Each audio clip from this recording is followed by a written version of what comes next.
आई बुझलिए ने सब गोटा के आई एकादशी छै, बहुत पैघ एकादशी अछि अपना मिथिला में। मोक्षता एकादशी सब गोटा जरूर करब, और जिनका नहीं कैल होइ छन ओ रोटिया एकादशी जरूर करब। तो हमरो घर में एकादशी केने छथिन, 2 गोटा करै छियै हम सब ई एकादशी। तो देखियो हमरा घर में एकादशी ला जे छै से फलहार करै ला की एलै हन, चिन्है छियै?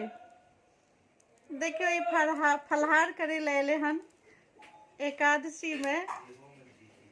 काल्हि अनलखिन हन साँझ में, तो ई फलहार कैल जेतै। और एकादशी जे छै अपना सबके उम्हर कम से कम महीना में एकोटा क बड़ पैघ जे छै से जग भ क एके निस्तार कैल जाइ छै। तो कम से कम महीना में एकोटा कैल करूँ, और जिनका नहीं होइए ओ रोटिया एकादशी जरूर करूँ। तो आई एकादशी अछि और सब गोटा जरूर करैत हैब। तो ई की छियै से चिन्ह लेलियै ने, कनी कमेंट क के बताएब की छियै।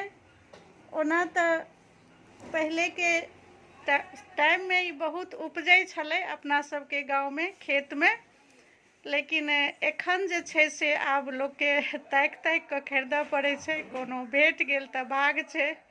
तऽ हमरा सबके काल्हि बाजार में भेटलै, तऽ अपने लऽ लेलखिन जे एकादशी के फलहार के लेल बढ़िया रहत।